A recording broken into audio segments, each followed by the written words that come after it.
To me, the KD rumors are like the OG rumors that we were hearing before the draft. It's a bunch of nonsense. You don't assemble a team that is totally on the cusp, has all of its draft picks, and then go out and get a player who wants to leave a franchise he just signed a massive, massive contract with for a 4-year extension after 1 year of turbulence. None of these rumors, to me, guys, are fucking shocking. Is it shocking that KD and Kyrie want out of fucking Brooklyn? Come on! They're both prima donnas. Kyrie thinks he won the fucking championship when he was with Cleveland. He hit some awesome shots and he was a great contributing star. But fucking that was a well-assembled team and LeBron was on it. One of the best leaders, and I mean that word, leaders ever to be on the court. Is KD one of the best players to ever be on the planet and play basketball? Absolutely. But if you remember the 2021 playoffs, KD put forth one of the best performances ever, got knocked out, said he's going to take a look at the tape once he has a break and decide what to do. Even the great teams, they don't dwell on what they do. They just try to continue to keep getting better. And then in an article for, I think it was Esquire magazine, Pippen is asked, what'd you think of KD's performance in the playoffs? To which he responds, it was one of the best individual performances I've ever seen. And it was fucking incredible. But then he was also asked, what does KD need to do to win a championship? And Pippen just says, I think with the Kevin Durant thing, people may not have understood the question asking me, had he surpassed LeBron James from a standpoint of looking at it at basketball and what LeBron James have been able to do from carrying a team. I don't think Kevin Durant is at a position where I can say that he surpassed LeBron James. Now, if I'm Kevin Durant and a Hall of Famer Scottie Pippen says that, I might go like, that's maybe good advice. I have a fucking ring-chasing fucking roster around me. Maybe that's fucking something I could do. Instead, Durant responds like this. He immediately tweets out, like a tantruming child, didn't the great Scottie Pippen refuse to go into the game for the last second shot because he was in his feelings? His coach drew up the play for a better shooter. That's his response to Pippen's article saying, hey, maybe he needs to use his team more. And then before he even gets a response from Scottie Pippen, he then does this. This guy, Scottie, also wanted to enjoy his summer, so he chose to rehab during the season, LOL. Yo, Scottie Pippen, they followed Phil, not you. Maybe it's just me, but this doesn't seem like the reaction of someone that's searching for answers as to what they can do better. You can't criticize Kevin Durant without him getting fucking offended. He's uncoachable. It's fucking impossible. That's why they got fucking Steve Nash. Literally, Kyrie and fucking Kevin Durant did not want to be coached. They just wanted someone to come over there and fucking, encourage them and tell them how great they are. Well, that's not how you win. So let me be insanely clear about my feelings on the Kevin Durant to Toronto thing. Keep them all in Brooklyn! Brooklyn, you deserve everything you're getting. You brought Kyrie Irving and Kevin Durant to the same franchise, two massive egos. You require at least 3 more guys on the floor at any time. And your answer to glue guy is to bring in James Harden? Oh, pardon me, I misspoke. Contract holdout James Harden. And then when that doesn't work, you bring in Ben Simmons, who's sitting out? He's your fucking glue guy? By the way, that's only 3 players, and you've already spent beyond the salary cap. And the guys that you've spent the most money on are the Widers.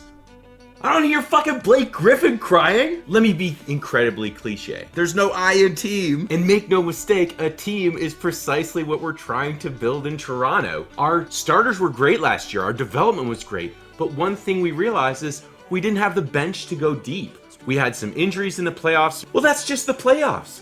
Everybody gets injured. Our players played with injuries in 2019.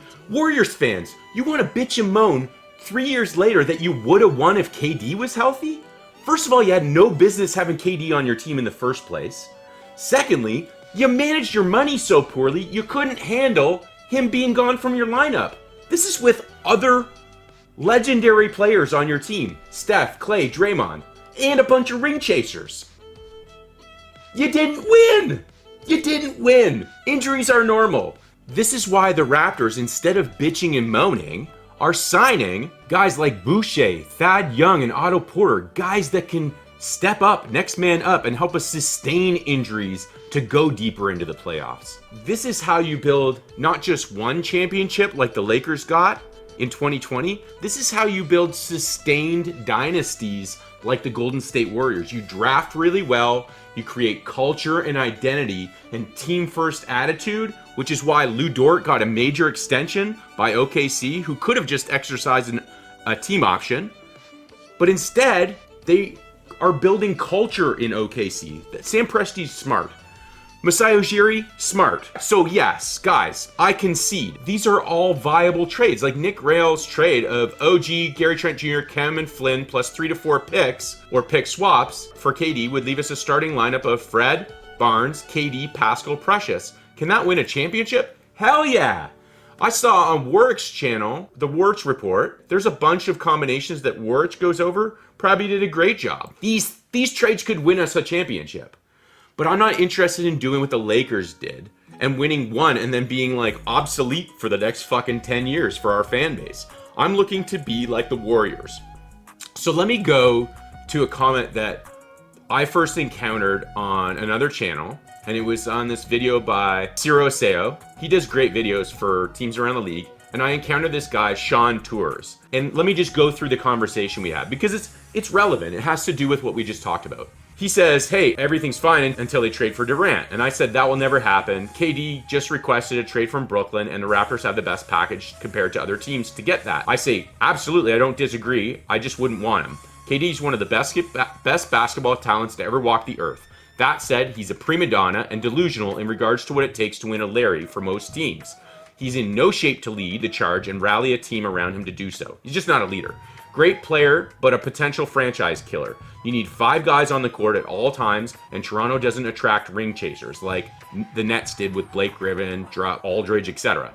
If there is one thing KD has proven, it's that even the best players can't win a Larry by themselves. And then Sean, of course, says the thing that I can't handle. Even Draymond has said this when he interviewed Fred VanVleet at the All-Star break. I can't handle this. But Sean says the thing that a lot of people believe, and that's this. You're going to hate to hear this, but if Durant played the entire series in 2019 against us, we would have lost, and I'm a big Raptors fan since 2003. We literally almost got swept by Philly this year. Sorry, but we should be betting the house on Durant. I get this argument. So it's not that Sean is wrong, okay? Like I said, some of these trades could result in Larrys, okay? We'd have a great starting lineup. But it's this notion that the 2019 championship for the Raptors should be diminished because Durant didn't play in the series. If you just watch Raptors games, okay, you don't have a counter argument, I get it, if you're just a Raptors fan. But if you're an NBA fan, you know that that argument is absolute horseshit. And here's some facts. Would the Warriors have beat us if everyone on their roster that year was healthy, including KD? Probably. But would the Warriors have won in 2015 without Kevin Love missing the entire finals and Kyrie missing the final 5 games? Probably not. So in terms of 2019, sure, Durant's injury was important, but he won those rings because the league bumped the cap that year, which allowed the defending champs, already in luxury, to sign the biggest name in basketball. If you don't understand how the Warriors got Durant from OKC in the first place, then you're missing the point. The Warriors had already won championships. They were the defending champion, and the league did this weird thing where they bumped the salary cap by a crazy amount because of league revenues, and it allowed an already championship team to bring in an extra Durant. Everyone knows he had no business being on that team financially. In fact, how the hell did they not have the depth to deal with one single injury? They were like 40 million above us in payroll. That's, an entire Kevin Durant? There's no chance I spend what it would take to bring in a prima donna like KD. He's one of the best players ever, but the Nets can keep him. There is a major difference between an elite star like Kawhi Leonard and an elite star like Kevin Durant. One is a supremely talented two-way team first leader, and the other is a me first virtuoso.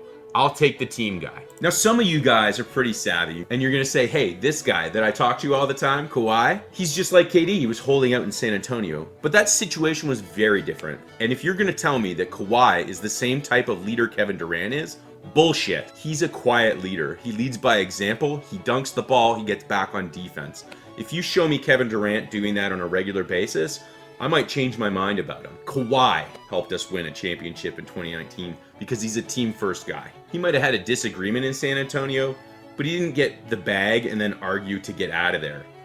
His frustration was that they wouldn't give him the bag in the first place. They didn't appreciate him. That's why we got him, and that's why he won a chip.